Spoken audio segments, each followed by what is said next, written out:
오늘 3장에 보면은 하나님께서 사무엘을 부르고 계십니다. 특별히 이때는 여호와를 섬길 때 여호와의 말씀이 희귀하여 이상이 흔히 보이지 않았더라 그랬어요.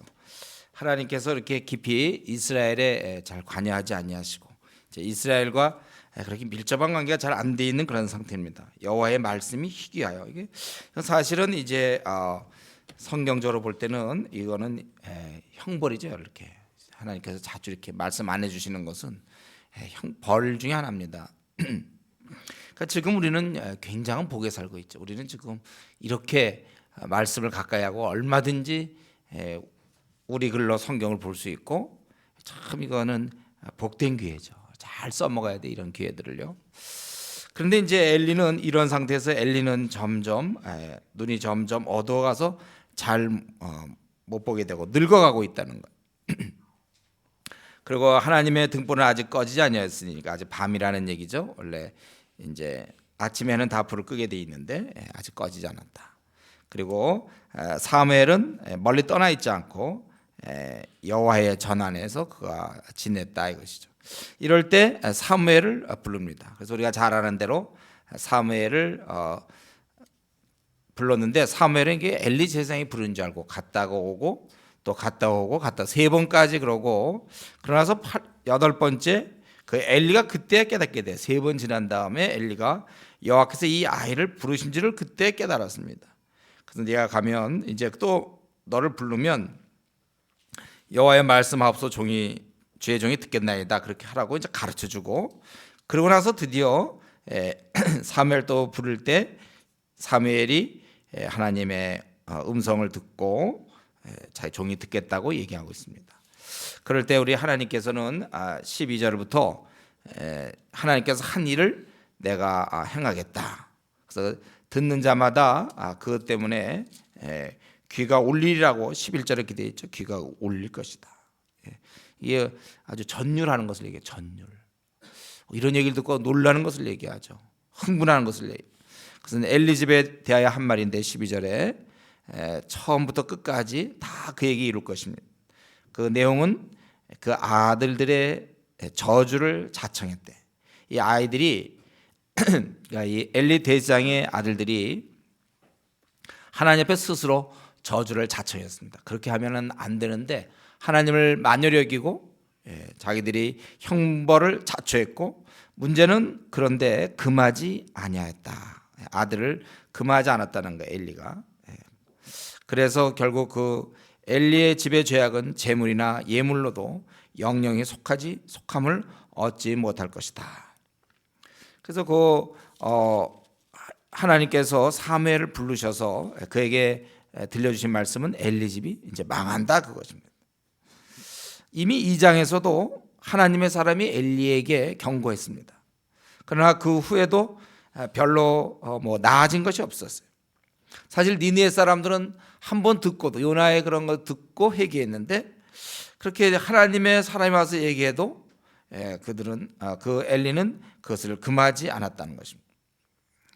그래서 엘리의 결국 잘못은 뭡니까? 대제사장인 엘리의 잘못은 가만히 있는 거예요. 자기 자녀가 잘못되었을 때 책망 안 하고 가만히 있는 거. 이것을 오늘날 우리에게 적용해 본다면 이제 어린 자들이 잘못하고 있을 때 그냥 우리가 가만히 있는 거 이게 다 같은 것입니다. 우리가 할 수 있는 대로 또 이것은 꼭 잘못을 책망하는 거 말고도 우리가 내가 할 수 있는 건데 하나님의 나라를 위해서 내가 할 수 있는데 가만히 있는 것 이것도 큰 잘못이에요. 그래서 달란트 비유 보면 한 달란트를 땅에 묻어서 쓸 수 있었는데 묻어놓은 것 이것이 잘못이라는 거예요. 여러분 우리는 우리가 할 수 있는 것을 할 수 있어야 돼요. 시간이 주어지고 혹 재물이 주어지고 기회가 주어진다면 그걸 우리가 사용하는 것은 지혜로운 것이 아닙니다. 할 수 있는 만큼 나를 계속해서 극대화시켜야 돼.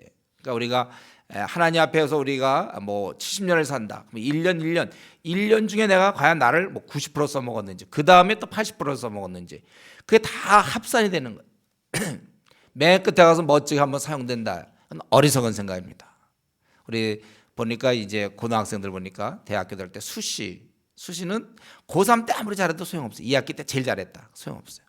고1 때 점수가 좋아요. 고1 때, 고2 때, 매번 뭐 중간고사, 기말고사, 중간고사 이거 다 합산하는 것처럼 우리 인생은요, 나중에 한번 잘 사는 거 그것이 중요한 게 아니라 지금 기회 될 때 이때를 정말 90%, 100%로 계속해서 120%로 계속 잘 사용되는 것이 중요한 것입니다. 더 우리는 우리 자신을 사용해야 되는데 엘리의 경우는 얼마든지 이 아들들을 막을 수 있었음에도 불구하고 제대로 막지 못했습니다. 그는 이제 아들을 중히 여겼기 때문에 혹시 그들의 감정을 상하게 할지 또 어떤 생각인지 엘리에 대해서는 그 마음의 생각은 모르지만 어쨌든 자식의 그를 막지 않았다는 것. 아마 그냥 사랑으로 너무 사랑스러워서 그랬는지 그건 잘못됐다고 얘기하고 있습니다. 원래는 이제 돌로 쳐 죽였어야죠. 그때 원래 죽였어야 되는데 살려놓고 죄짓도록 가만 방치하고 있었다는 거예요. 이러고 나니까 이 사무엘이 그런 얘기를 들었으니까 15절부터 18절까지 보면 엘리가 사무엘에게 물어보고 사무엘이 대답합니다. 너 물어보고 숨기지 말라. 너 아닐 때 네가 벌을 내리기를 원한다. 사무엘이 세세히 말하게 되고 엘리는 그 얘기를 다 들은 다음에 이는 여호와 신이 선하신 소견대로 하실 것이다. 그렇게 얘기했어요. 우리는 지금 엘리와 사무엘의 대화를 보면 완전히 주객이 전도된 걸 알 수 있죠. 한 사람은 대제사장이에요. 사무엘은 이제 아직은 준비하고 있는 거예요. 근데 이제 여기서부터 바뀌는 직분이 바뀌는 것이죠. 엘리는 원래 이런 얘기를 해야 될 사람인데 자기에겐 계시가 임하지 않아요. 하나님께서 그를 이제는 사용하지 않는다는 것이죠. 이미 직분을 잃었어요. 그래서 그는 사무엘에게 물어보아야만 했습니다. 더 이상 하나님께서는 엘리와 상대하고 있지 않는 모습을 볼 수 있습니다. 그러면서 계속해서 19절부터 21절까지 하나님께서 사무엘을 사용하시는 모습, 그와 함께 계십니다. 그래서 그 말 하나도 땅에 떨어지지 않게 하십니다. 그 어떤 이제 계시라든가 하나님으로부터 들은 것들 이런 것들을 얘기했을 때마다 그것이 다 이루어진다는 거예요. 그래서 단에서부터 갈릴리 그 위쪽에 최고 북쪽 이스라엘 또 최고 남쪽인 부엘세바까지 이것은 온 이스라엘을 얘기하고 있죠. 단에서부터 부엘세바까지 온 이스라엘이 사무엘은 여호와의 선자로 세우심을 입은 줄을 알았도다. 이 말은 엘리는 아닌 거예요. 이제는. 그래서 하나님께서 실로에 다시 나타나셔서 하나님 말씀으로 사무엘에게 자기를 나타내시니 사무엘의 말이 이제는 온 이스라엘에 전파되었다. 지금 사용되고 있는 것을 볼 수 있습니다. 하나님 말씀이 땅에 떨어지지 않도록. 사무엘은 이제 사용되고 있습니다. 하나님께서 그를 부르셔서 엘리 집에 얘기를 하셨고, 그리고 그 열이 구체적으로 안 나오지만 이제 하나님께서는 사무엘을 통해서 말씀하시고, 그리고 그 말씀을 다 이루어지시는 것입니다. 다 이루어지게 하시는 것입니다. 사무엘은 사용되기 시작했어요.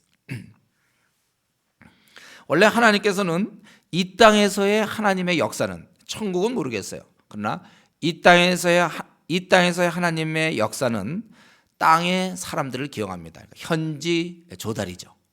땅에서의 하나님의 역사는 이 땅의 사람들을 통해서예요. 하늘나라야 뭐 천사든지 뭐 어떻게 하든지 하시지만 땅에서 펼쳐지는 하나님 나라의 역사는 땅의 사람을 통해서 일하신다.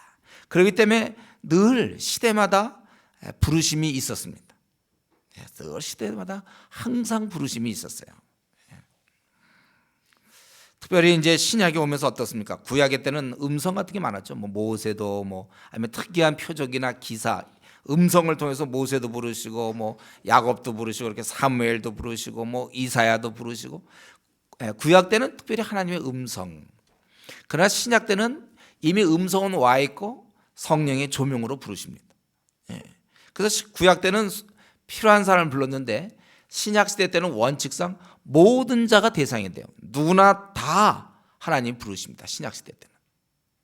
그래서 단 이 중에 이제 같이 성경을 보니까 하나님 음성을 같이 듣는데 이때 이제 깨달음을 얻는 사람이 부름받는 사람이에요.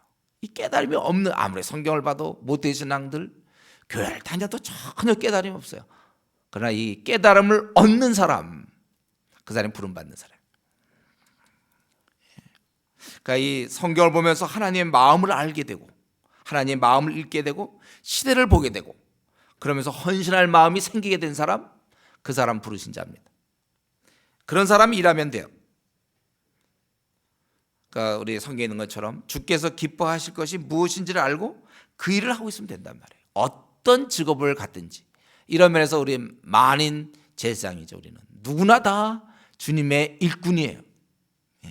다만 이제 직업이 좀 다를 수 있죠. 어떤 사람은 이런 직업 저런 직업 이건 차이가 있어요. 그래서 하나님께서 시대마다 사람을 부르시는데 그렇다면 오늘 우리는 이 사무엘을 불러서 그의 말을 하나도 떨어지지 않게 하고 온 이스라엘이 사무엘이 하나님의 이제 선지자로 세우심을 알았다고 그랬어요. 확실히 부른 자라는 것을 알 수 있습니다.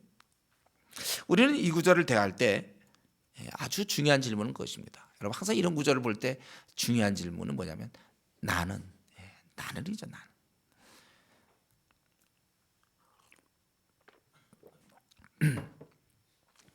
나는 부르심을 받았는가 그거예요. 이렇게 음성을 듣지 않음에도 불구하고 나는 부르심을 받았다, 받지 못했다. 우리는 얘기할 수가 있어야 돼. 나는 부르심을 받았는가. 여러분 그렇다면 참 기뻐하십시오. 내가 사용되는 자가 되고 있다는 거. 보통 이제 사용되는 사람들은 바쁘고 분주해요. 권고하고 사용 안 되는 사람들은 편안해요. 따라만 가면 돼. 사용되는 자는 이끌어야 돼요. 여러분 이끄는 게 힘들겠습니까? 따라하는 게 힘들겠습니까?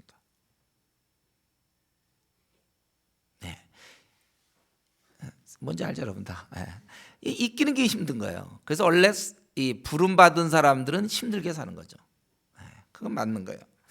그래서 이제 힘들기 때문에 사람이 선행하다가 낙심하지 말라는 것이죠. 그리고 주 안에서의 수고가 헛되지 않을 줄 우리가 믿는 거예요. 그래서 우리 부름 받은 사람은 그때부터 고난의 길을 가는 거죠. 그러니까 바울이 분명히 부름 받았죠. 그러나 그의 삶은 고난이었어요. 그래서 우리가 고난이 싫으면 부름 받지 않으면 되는 거예요. 그리고 부름 받았다면 이제는 좀 더 아주 그 강심장을 가져야 돼요. 이 이마가 노성벽이 돼야 돼요. 좀처럼 안 울어요. 연약하면 안 돼요. 마귀가 우리를 우습게 봐요. 그래서 원래는 이전 성격이었으면 그럴 때면 막 힘들고 눈물도 좀 몇 방울 흘릴 것 같지만 안 울어. 우리가 지금 누구랑 싸우는데 웁니까? 적 앞에서 눈물 보이면 되나요? 힘이 없어도 허세를 보여야 되는 거야. 적 앞에서는. 우리가 건강에 허락되는 범위에서는 끝까지 싸워가는 것입니다. 그래서 여러분 사용되는 자는 기뻐하십시오. 이 시간에 내가 지금 사용되고 있다면 기뻐하세요. 그럼 이 말은 반대는 뭘까요? 사용되지 않는 자는 어떡할까요? 사용되지 않는 자는 즐거워할까요? 사용되지 않는 자는 참 한탄해야 돼요. 그러니까 원래 그런 사람은 더 기도해야 되는데 자기의 상황을 보면 그럼 그 사람은 더 기도를 안 해요. 안 하니까 사용도 안 되고. 여러분 우리가 제일 중요한 것은 뭐 이거 사무엘 얘기 이건 내가 알아서 뭐 합니까? 사무엘처럼 나도 시대에 부름받은 자인가 자기 자신을 한번 검증해 보는 것이죠. 그리고 내가 참 부름받았다면 기뻐할 것이요 부름받지 않았다면 한탄해야 되는 거예요. 왜 내 눈은 닫혀 있어서 내 눈은 왜 감겨 있어서 이 시대를 보지 못합니까? 추수할 곡식이 휘어져 있음을 보고 내가 일꾼으로 나서야 되는데 왜 나는 혼자만 동떨어져서 잠을 자고 있습니까? 말세에 딴청하지 않도록 자신만 사용되지 않은 채 시간 보내지 않도록 다른 사람이 일 열심히 하는데 나는 뭐 보니 나만 못하는 것 같아서 참 부담된다 뭐 이런 얘기하는 사람들도 있고요. 기도해야죠. 그래서 우리 3장에서는 사무엘의 이런 사용됨 우리 이것을 보고 우리 자신을 들여다보는 것입니다. 이제 4장으로 넘어가면 우리 그 약속한 대로 이제 이스라엘이 패망하는 모습이 1절부터 11절 상반절까지 하나님의 괴는 빼앗겼고 이스라엘의 망하는 모습과 그 다음에 11절 하반절부터 시작해서 마지막까지는 엘리 가문의 망하는 것. 두 망함. 하나는 이스라엘 국가의 망함이요, 또 하나는 이제 엘리 가문의 망함. 이게 이제 4장의 내용입니다. 블레셋과 전투하게 됐어요. 이전에는 이제 이기도 하고 지기도 하고 그랬지만 보통 그래도 블레셋한테 항상 지려고 하다가도 또 도움 구해서 이기고 이제 그러지 않았습니까? 근데 이번엔 상황이 다르죠. 블레셋 사람들과 전투했고 그 결과로 4천 명이 죽게 되었습니다. 4천 명이 죽게 되니까 그때 이제 3절에 보면 이스라엘 사람들이 생각한 것은 언약궤였어요. 하나님의 언약궤. 요단강물을 언약궤를 가지고 밟았을 때 결국 요단강이 갈리고 전쟁이 나면 언약궤를 앞세우고 이제 나가지 않습니까?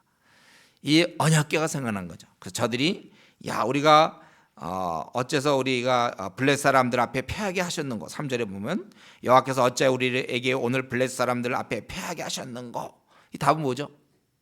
범죄했으니까 이거죠.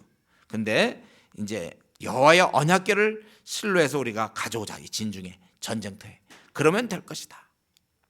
이겨보려고 어떻게 돼? 전쟁 4천 명 죽었으니까 연락했죠, 그렇죠? 4천 명 죽였으니까 할 수 없다. 실로에 있는 비장의 카드, 하나님의 언약궤를 가져오자. 그러면 될 것이다.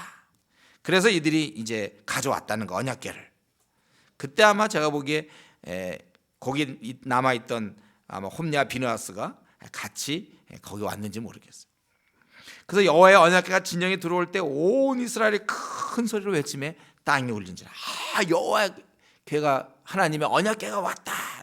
평소에 뭐 거들떠보지도 않고 별로 뭐 그것에 관심도 없었지만 전쟁이니까 왔다 하고 이제 좋아하는 거예요. 그래서 블레셋 사람들이 이게 어떻게 된 일이냐 하다가 여호와의 궤가 진영에 들어온 줄을 깨달았어요. 블레셋 사람들도 알거든, 이게 여호와의 궤가, 하나님의 그 궤가 무엇인지. 그래서 이를 알고 아주 두려워하는 거예요. 이제 신이 진영에 이르렀다. 그동안 저쪽에 있어서 괜찮았는데 이제 왔다는 거예요. 이거 우리에게 화로다. 전날에는 이러한 일이 없었도다. 우리에게 화로다. 누가 우리를 이 능한 신들의 손에서 건지리요. 그들은 광야에서 여러 가지 재앙으로 애굽인을 친 신들이라.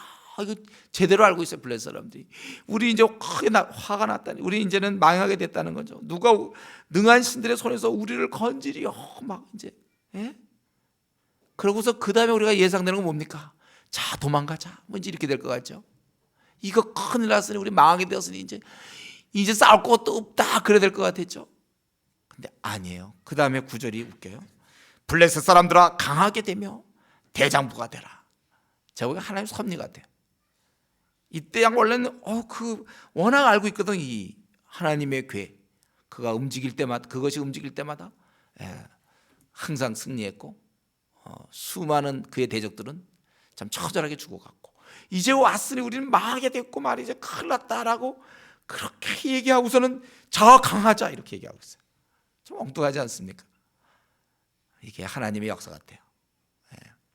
이들이 도망갔으면, 낙심해갖고 도망갔으면 큰일 날 뻔했어요. 이들이 오히려 더 대항하자. 그러면서 뭐라고 했습니까? 너희가 히브리 사람의 종이 되기를 그들이 너희의 종이 되었던 것 같이 되지 말고. 그러니까 이 말은 좀 약간 얼핏 읽으면 좀 모르겠죠. 그러니까 그들이 그 히브리 사람들이 우리의 종이 된 것처럼, 우리가 그 사람들의 종이 되면 어떻게 될 거냐, 그거예요. 우리가 히브리 사람의 종이 되지 말자, 한마디로 그거죠. 그래서 대장부같이 싸우라.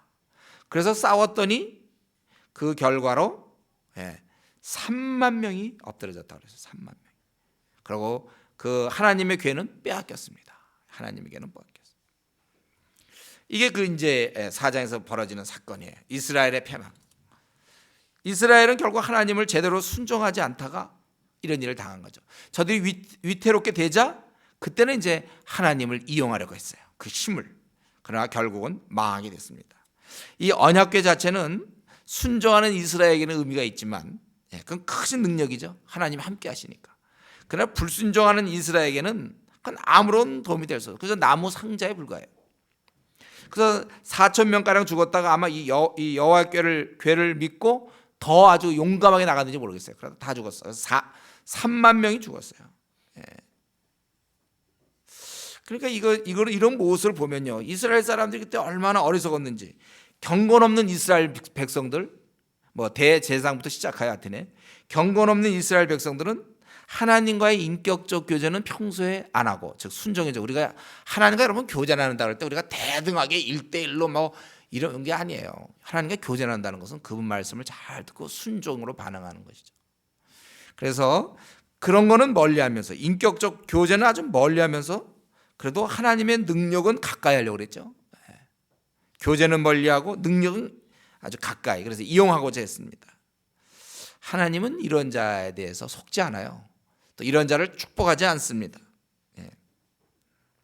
그분은 물론 자비로우신 분이에요.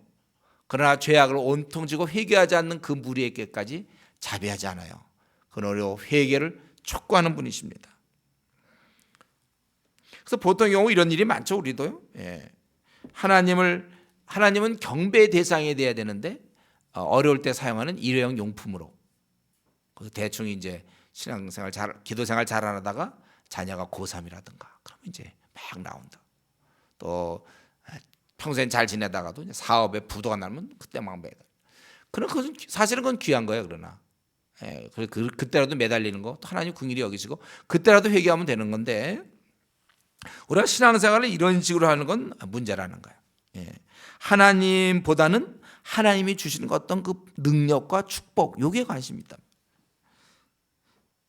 사실 이렇게 어려움 당할 때 빨리 자신을 돌아보고 하나님께 엎드리면 그런 축복받는 자예요.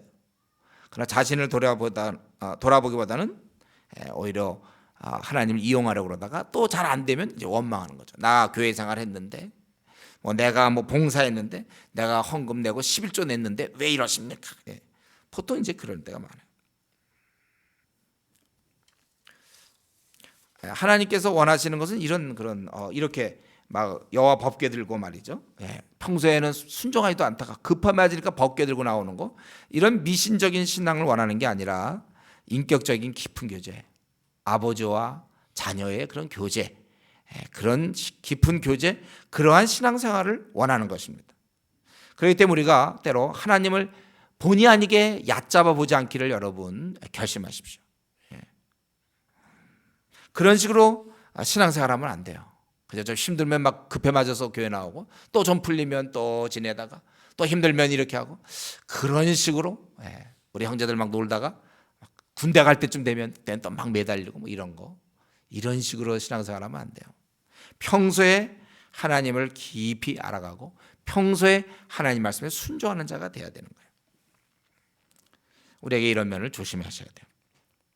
그리고 여기서 가만히 보면요, 그 백성의 진영 3절에 보면 백성의 진영으로 들어오면 이스라엘 장로들, 이스라엘 장로들이나 또 4절에 보는 백성들이 이제 실로에 사람을 보내요. 이렇게 얘기했는데, 이스라엘 장로들이나 이스라엘의 백성, 이들은 참 영적으로 지금 굉장히 둔해져 있는 상태예요. 자기들을 하나님이 떠났는지 떠나지 않았는지를 분간을 못해요.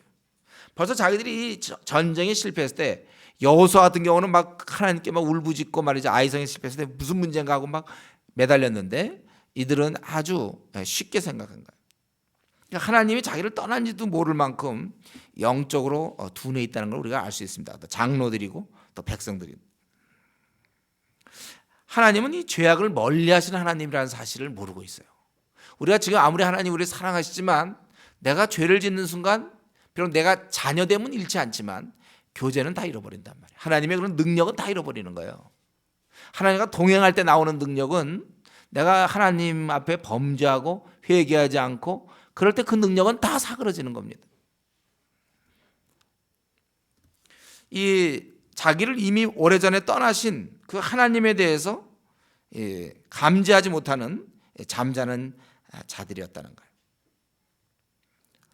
여러분, 우리는 이거 항상 점검해야 됩니다. 제일 중요한 문제가 그거예요. 항상 점검해야 돼요. 나는 하나님과 지금 동행하고 있는가? 하나님이 떠났는데 그것조차 모르고 하나님이 나를 이끌어줄 거라고 기대하면서 내가 살아간다면 그 생은 실패할 수밖에 없는 겁니다. 우리 비행기 같은 것도 항상 점검을 잘해야 되지 않습니까? 언제 어떻게 될지 몰라요. 번지 점프하는 사람들은 항상 그래도 한번 확인해 봐야죠. 그게 풀어져 있는데 뛰어내리면 어떡합니까? 안 되는 거. 우리가 하나님 앞에서 하나님이 지금 나와 함께하고 있는지를 여러분 분명히 확신해야 돼. 알고 있어야 돼. 생에 있어서 그 하나님과 동행하는 것보다 더 중요한 것은 있을 수 없어요. 그것처럼 긴급한 것도 없죠. 제 책에도 좀 썼지만 우리가 스쿠버 다이버 같은 경우 있잖아요. 거기 보면 이 사람들 제일 중요한 건 어디든지 있잖아요. 만약에 물속 깊이 들어가는 뭐 해저 탐사하는 사람이라고 합시다. 예를 들면 그래서 항상 산소통이 제대로 공급되고 있는. 요거 놓쳐 갖고는 아무것도 안 되는 거야. 심해 깊은 데 들어가도 산소통이 있으면 되지만 그거 없으면 안 되는 거예요. 우리가 하나님에 있어서 생애 제일 중요한 거는 하나님과의 교제입니다. 혹 하나님과의 교제를 생략하고 세상에서 주어진 일부터 해결하는 방식으로 습관화된 사람들, 그건 참 아주 위태롭죠. 그러다 그 이미 습관화가 돼버리면 하나님과의 교제는 조금 뒤로 미루고 뭐 기도 생활이라든가 말씀을 뒤로 미루고 자기의 우선 주어진 것부터 급해. 그 경우는 실패할 확률이 크다는 것이죠. 우리는 이 시간에 우리 자신을 살펴봐야 돼요. 하나님이 나와 늘 함께 있는가를 점검하셔야 된다는 것입니다. 그리고 이제 11절 하반절부터 마지막까지는 엘리 가문의 패망인데 경고대로 홈리와 비나스가 11절에 보니까 한 날 죽게 되는 것이죠. 두 아들 홈리와 비나스는 죽었고 이제 그 소식을 이제 들었던 엘리는 어떻게 했습니까? 그는 98세라고 15절에 보면 그렇게 되어 있는데 거기서 도망온 자가 얘기하기를 내 아들아 일이 어떻게 되었느냐 얘기하니까 소식 전하는 사람이 당신의 두 아들 홈리와 비나스도 죽임을 당하였고 하나님 괴는 빼앗겼나이다. 그래서 이 소식을 듣고 그는 의자에서 뒤로 넘어져. 이것도 그러니까 쉬운 일은 아니죠. 의자에서 뒤로 넘어지기는. 서 있을 때 뒤로 넘어지면 의자는 잘 안 넘어지는데 여러분. 자기가 혹시 뒤로 어떻게 하물까? 그래서 목이 부러져 죽었습니다. 얼마나 수치스러운 죽음입니까? 목이 부러져 죽었다.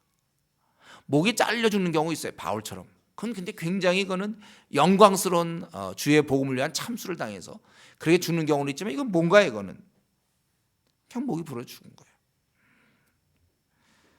이스라엘에 사사된 지 40년 동안 그렇게 그가 돌본 이스라엘이 한 그 정도밖에 안 됐고 그리고 이제 이것도 사실 굉장히 비참한 거 아닙니까? 이런 가문에서 두 아들이 동시에 죽고 그 아버지는 그 소식도 또 죽고 근데 여기 또 아주 참 안타까운 모습이 나오죠. 아주 비참한 모습. 19절부터 22절까지 바로 며느리인 비느하스 임신했어요. 축복입니다. 그러나 해산할 때 이 소식을 듣고 갑자기 몸을 굽혀 해산하고 죽어가게 됐다.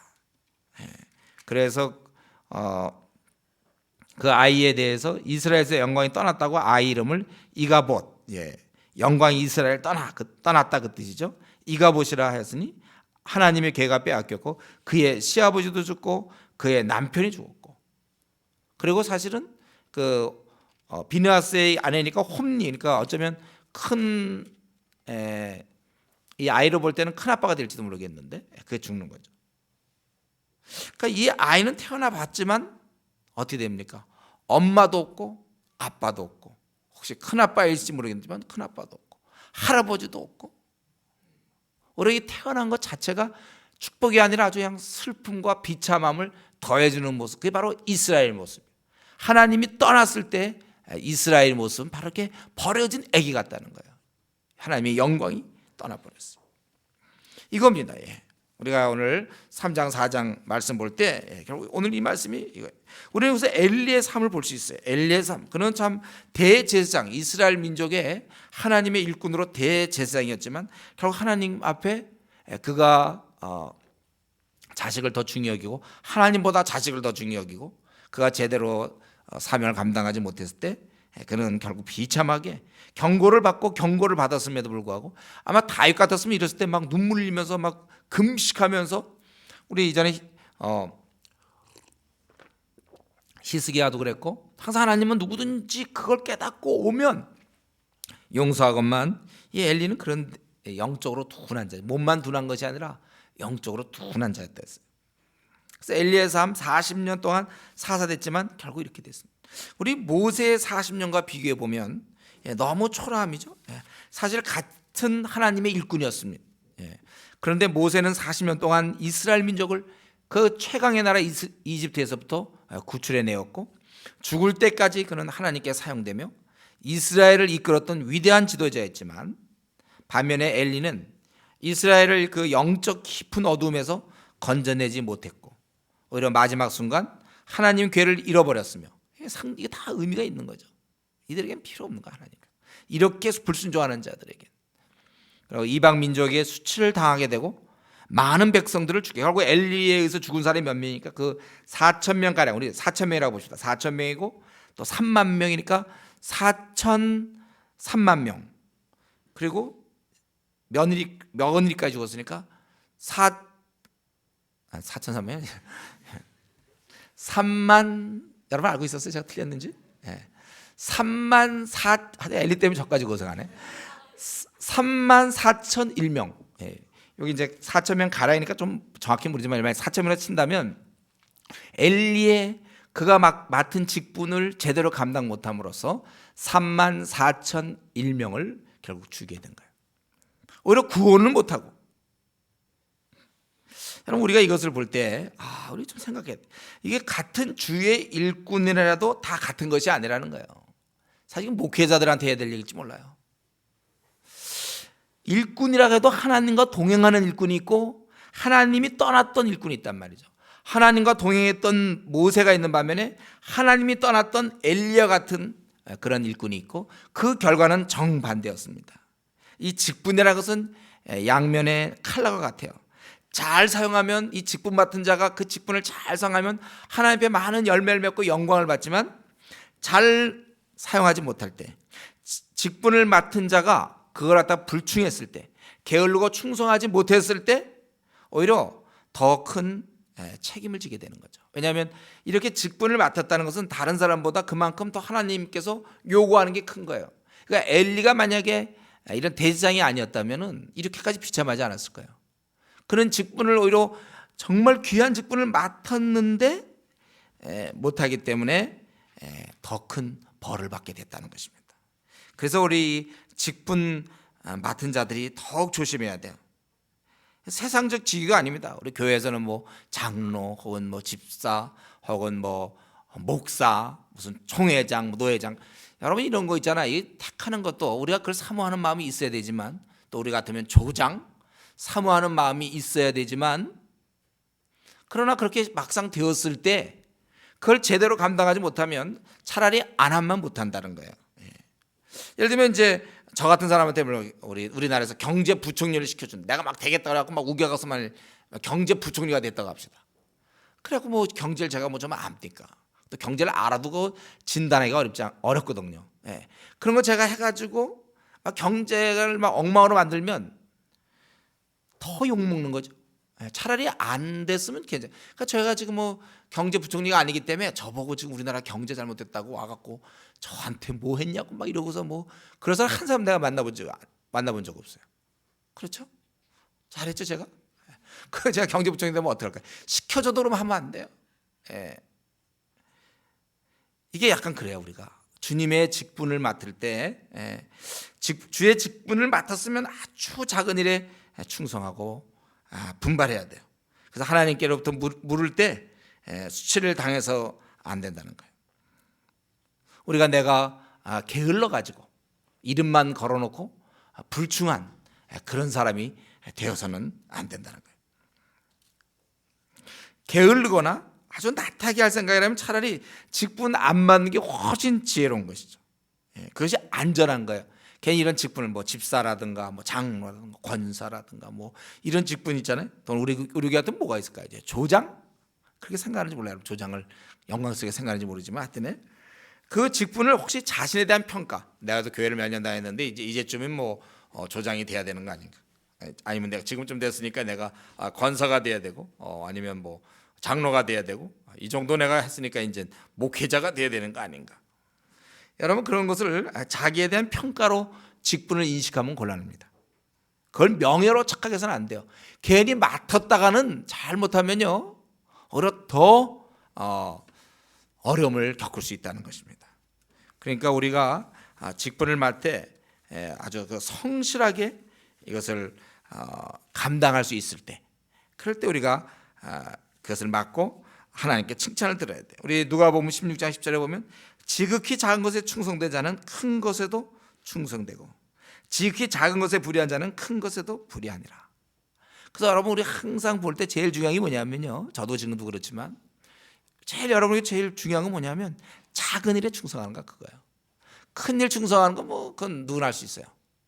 작은 일, 별로 이렇게 눈에 안 띄는 일, 사람들이 잘 그냥 뭐 모르는 일, 작은 일에 충성하는가, 그게 중요해요.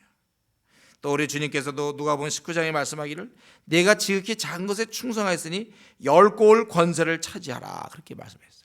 아주 작은 것에 충성했기 때문에 10고을을 네가 이제 그 권세를 차지하라 그랬습니다.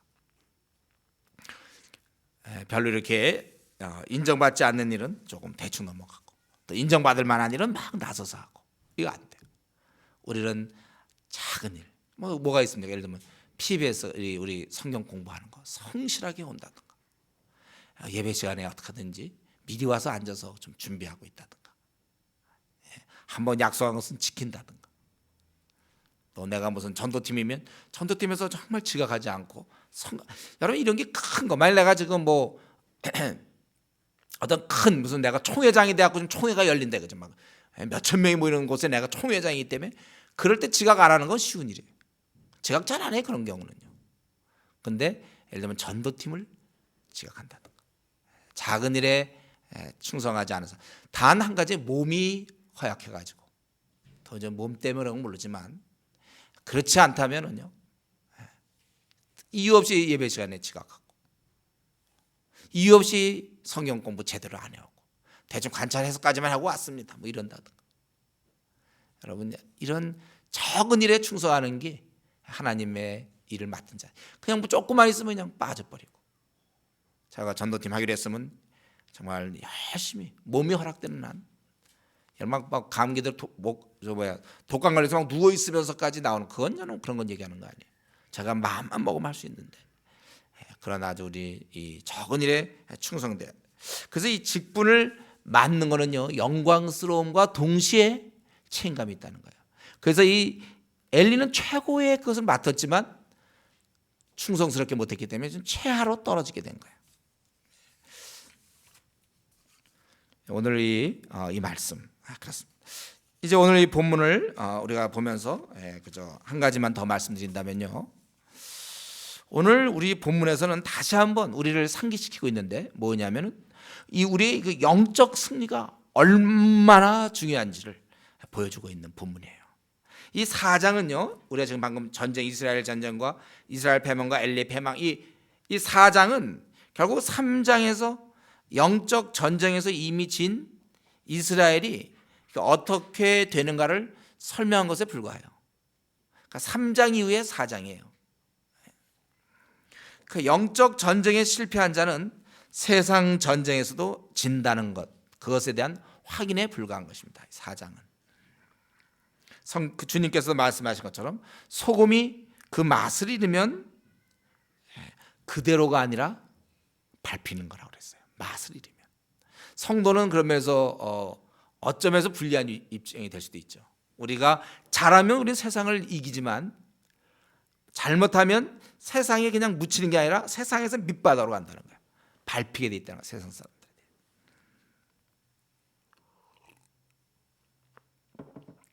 우리는 지금 세상에 살고 있습니다. 저와 여러분은 세상 속에서, 물론 저는 목사라 조금 더 다를지 모르겠어요. 그래도 이 우리는 타락된 아주 악하고 음란한 이 시대에 살아가고 있어요. 오늘날 우리 많은 그리스도인들이 이 세상에 살고 있습니다. 그들에게 있어서 가장 심각한 문제는 다른 문제가 아니에요. 이 시대를 살아가고 있는 수많은 그리스도인, 그들에게 가장 심각한 문제는, 그리스도인에게 가장 심각한 문제는 다른 문제가 아니라 바로 경건의 문제입니다. 경건의 문제. 이 경건이 뭐예요? 저는 이제 오늘날 제가 이전에 학생 운동을 했어요.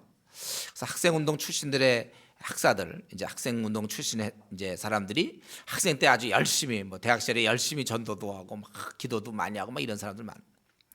그런데 그들이 직장에 나가면서부터, 사회에 나가면서부터 굉장히 힘들다고 얘기해요. 그래서 뭐 학생 때 뭐 이게 다가 아니었다, 뭐 이런 것도 알아야 된다, 사회를 알아야 된다, 뭐 여러 얘기 많이 하는데 저는 그렇게 들을 때마다 참 안타까운 것은 사실은 그게 아니고 오늘날 그리스도인의 제일 중요한 문제는 경건의 문제예요. 이게 왜 안 보이는지 모르겠어요. 그들 보면 콰이타임이 너무 빈약해요. 기도 생활 1시간 안 한다니까요. 기도 생활 제대로 안 하고 경건의 기도 생활 제대로 안 하고 말씀 제대로 안 보면서 사회가 힘들고 뭐 타협하게 되고 나도 모르게 지게 되고 뭐 늘 그런 얘기하는 거예요. 저는 오늘날 우리 한국 교회 뭐 많은 문제가 있고 부흥에 대해서도 얘기하고 뭐 이제 평양 대부흥에 대한 뭐 그런 얘기도 하고 지금 한국 교회 많은 얘기를 하고 있는데 그런 부흥이니 뭐니 많은 얘기하는데 딱 한 가지라 생각해요. 경건을 회복하라. 경건을. 하나님의 음성을 제대로 듣고 또 하나님께 기도하고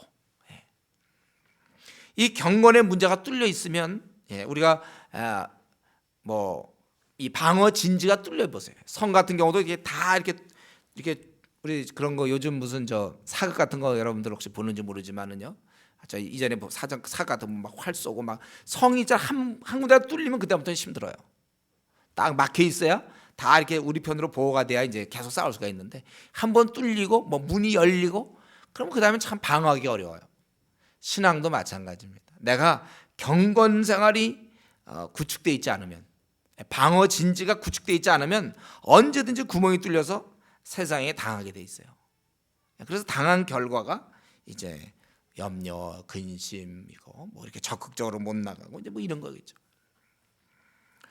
뭔가 좀 해보려고 하죠. 주일날 와서 뭔가 해보려고 하지만 그게 안 되는 일. 주일날 여기서 아무리 말씀을 먹고 기도를 해봐도 일주일 동안 우리가 말씀 기도를 생활을 해야 되는데, 그러니까 한 번 여러분 와서 식사를 맛있게 해도 월요일부터 토요일까지 식사를 안 하면 그 힘이 없는 거예요. 여기서 아무리 뭐 해서 여기서 조금 회복되는 것 같지만 월요일부터 토요일까지 기도 생활 안 하고 말씀 안 보고 그래갖고는 그건 안 되는 것입니다. 다들 이유는 이제 바쁘다죠. 저는 이제 바쁘다를 뚫고 나갈 정도의 영성을 가져야 된다는 거예요. 바빠도 콰이트함하고 바빠도 기도 생활할 수 있는 사람들, 기도 시간을 확보할 수 있는 사람, 걸어다니면서 기도할 사람, 식사 전에 기도하는 게 아니라 식사하면서도 기도해야 돼요. 기도할 시간이 없는 사람들은 어떤 화장실 가서도 그러면 기도하셔야 되고. 그래서 저는 이 바쁨을 뚫고 나가는 경건, 이 정도는 우리가 확보돼야 세상을 이기지, 만약에 바쁨에 의해서 무너진다면 우리는 세상에서요 이기지 못해요. 제가 그러니까 그 학자들 보면 참 답답한 게 바쁨에 다 넘어가요. 그러니까 바쁨을 뚫을 정도의 경건을 확보하지 못했어요. 바쁘면 그럼 세상에 그럼 우리 보고 콰이트함 하라고 기도하라고 그 시간 다 빼주고 회사 그런 회사 생활 시킵니까? 우리한테 일 시킵니까? 회사에서 그런 거 아랑곳하지 않아요. 그냥 우리 인턴 뭐 이제 의사들 인턴 때 엄마가 3시간 뭐 제대로 2시간 반 3시간 잠 못 자요. 그런데 난 기도 생활 못 한다. 저는 이제 그게 시험 때라고 생각해요. 그럴 때도 막 2시간 밖에 못 자고 3시간 밖에 못 자는데 그러면 어떻게 기도할 것인가? 저는 할 수 있다고 보는 거죠. 그게 바로 화장실 갔을 때 밥 먹으면 식기도 하고 나서도 또 계속 기도해야 되고 시간을 확보할 수가 없으니까 숨 쉬면서 막 기도하고 어떻게든지 기도. 그런 이제 연습이 안 된 것이죠. 뭔가 좀 해보려고 해도 자꾸 넘어져요. 그러니까 3장이 되어야, 그 전의 내용들이 되어야 4장이 제대로 되는 겁니다. 즉 경건에서 승리해야 세상에서 이긴다는 거예요. 경건은 안 되었는데 아무리 뭐 회사 생활, 가정 생활, 뭐 앞날 문제, 결혼 문제 그 신경 써 보아도 노력해도 결국 엉뚱한 일만 벌리게 되고 실패만 하게 된다는 거예요. 자기가 막 해보려고 그래도 경건이 안 돼 있는 상황에서는 안 되는 것입니다. 지금 영양실조 막 걸려가지고 영양실조라 막 그냥 몸도 제대로 움직이지 못하고 머리는 아프고 막 영양실조 걸린 자가 아무리 뭐 K1 격투기 나가서 있잖아요. 그건 나가봐야 안 되는 거예요. 올해 몸이 그냥 좋고 최상의 컨디션에도 K1 나가면 그거 안 되거든요. 저 같은 사람이 지금 K1에 나간다고 합시다. K1 나가면 K1은 뭔지 알아요? 격투기라는 거 있어요. 격투기라는 게 있는데 저 같은 사람이 나가면 되겠습니까? 근데 저 같은 사람이 거기다 또 영양실조까지 걸려서 나가보세요. 그건 아무리 해도 안 되는 거예요. 우리 무슨 뭐 경시대, 뭐 고등학교 때 무슨 경시대, 과학 경시대, 뭐 이런 과학이다. 내 반에서 과학에서 꼴등한 애가 경시대 안만 나가봐야 뭐 합니까? 경험은 쌓을지 모르지만 안 되는 거예요. 입상할 수가 없어요. 순서가 제대로 돼야 돼요. 경건생활 대충 하면서 그리고 내 생은 아주 성공할 거라고 생각합니까? 그거 아주 비례하는 거예요. 경건생활이 채워진 만큼 내 생은 승리할 수 있어요. 그게 열매를 맺는 거예요. 뭐 이 상관이 아무리 잘 봐주고 뭐 옆에서 하고 뭐 기회가 주어지고 해외 뭐 연수를 시켜주고 암만 그래봐야 경건생활이 지금 50%밖에 안 됐다면 그 삶 자체는 지금 30%밖에 안 되는 거예요. 이게 법칙이에요. 여러분, 우리가 우리 생을 절대로 승리하는 삶, 빛나는 생을 이끌 수 없습니다. 경건생활이 안 되면서. 경건생활이 부족한 그만큼 대신 이제 채워지는 게 우리는 100이 돼야 되니까 경건생활 내가 50밖에 안 하면 그 나머지 50은 이제 염려와 근심과 때로 허무와 참 허탈함과 무의미함과 불만족과 어떤 짜증과 추진력을 잃음과 부정적인 것, 허영, 죄범함, 또 음란 뭐 이런 것들이 그 공간을 차지하게 되는 것입니다. 그렇기 때문에 우리가 이 땅에서 진정으로 근심하며 염려하는 것은 앞날이 아니고 결혼이나 직장이 아니라 승진의 문제가 아니라 시험이 문제가 아니라 하나님과의 경건입니다. 하나님께서 우리를 떠나시는 거, 나와 동행할 땐 좋은데 나를 떠나는 순간 그것이 바로 제일 내 생에서 큰 문제가 되는 거예요. 그렇기 때문에 우리는 경건 생활에 더욱 힘써야 되는 겁니다. 지금도 여러분 나름대로 저 주은혜 교회 성도님들 나름대로 기도하는 거 알고 있어요. 또 성경 열심히 보는 거 알고 있지만 더 힘써야 돼요. 하나님과의 동행이 내 호흡이며 그 생명인 것을 여러분 잊어서는 안 됩니다. 그래서 바울 사도가 디모데한테도 부탁할 때 디모데야 네가 경건에 이르도록 내 자신을 연단하라 그렇게 얘기했어요. 디모데전서 4장에 보면 내 자신을 연단, 경건에 이르도록 해라. 여러분, 우리가 만약에 기도와 말씀의 생활이 아주 더욱 지금보다 견고히 된다면 우리는 우리 앞날과 우리의 모든 문제에 대해서 염려하지 않습니다. 염려할 필요도 없어요. 하나님과 동행하는 사람인데 염려할 수 있었다고 생각합니까, 여러분? 할래도 할 수 없죠. 나는 뭐 새의 숲과 같이 즐겁다 이래야 되는 거죠. 하나님이 동행해 주시는, 하나님을 내가 붙잡았는데, 하나님을 내가 붙잡고 하나님이 내 편이신데 내가 뭐가 그렇게 염려할 게 있습니까? 혹시 이러다 내 생 실패하는 거 아닌가? 나 이러다가 가난해서 노후 대책도 없는데 그러면 나 이제는 굶어 죽는 건가? 난 치료도 못 받고 죽나? 여러분, 우선 하나님을 의지하는 자들은 그렇지 않아요. 대책 없는 게 아니고 하나님이 대책임을 여러분 우리가 이 시간에 분명히 알아야 됩니다. 그래서 지금 여러 가지 상황 속에서 혹시 힘들어하는 사람이 있습니까? 힘써야 될 것은 오히려 그 문제를 풀어보려고 혼자 하는 게 아니라 그 문제는 위로 풀어야 되는 거예요. 위로. 하나님 앞에서 기도와 말씀으로 내가 주님과 동행하고 있다면 주님의 손안에 있는 내 인생 무엇이 문제입니까? 그까지 돈이 문제인가요? 아유, 주님이 한번 몰아주시면 아무것도 아니에요. 돈 뭐 아무것도 아니에요. 또 앞날 풀리는 거 가장 비천한 자에 있던 그 감옥에서 아무 소망 없던 요셉 한순간에 그냥 총리되는 거예요. 여러분, 우리가 진정으로 신경 쓸 것은 그저 뭐 상사 잘 봐줘야 되고 막 뭐 이래서 내가 대충 경건의 시간 까먹고 기도 생활 뭐 제대로 못하고 막 이런 것이 아니고 우리는 하나님 앞에 제대로 서는 게 그게 100배나 지혜로운 방법이에요. 우리 인생을 승리하는 방법입니다. 바라기는 우리 사랑하는 성도 여러분, 우리가 이런 하나님을 섬기고 있어요. 온 우주를 다스리는 분, 이 우주를 물 한 방울로 여기시는 그 하나님을 잘 섬기는 것이 내 생의 승리의 비결임을 기억하고, 너가 나를 떠나서는 아무것도 할 수 없다고 그랬어요. 하나님을 더, 지금보다 더, 지금도 여러분 열심히 하고 있지만 혹시 그래도 구멍난 부분이 있는지, 그 부분이라니까요. 그 구멍난 부분에 악한 자가 공격해와요. 내가 기도 생활 한번 하기로 했으면 제대로 하고 말씀 생활 제대로 하고 하나님과 깊이 나가서 아주 경건에 이르도록 네 자신을 연단하라. 경건 생활에 더 힘쓰는 사람들, 그런 성도님 되기를 바랍니다. 같이 한번 이 시간에 기도하겠습니다.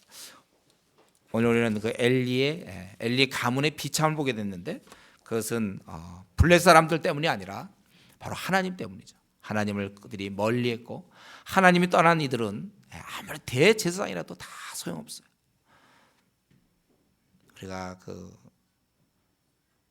내가 이 경건을 얼마나 유지하고 있는지 생명으로 생각하며 경건을 유지해 사소한 이유로 내가 말씀을 등한히 하거나 약속한 기도 시간을 내가 어기지 않는지 한번 생각해보고 사무엘은 이렇게 부름받아 사용되었는데 지금 내가 사용되는 장가 요 두 가지 좀 기도 제목을 가지고 이 시간 같이 한번 우리 기도하겠습니다. 기도합시다.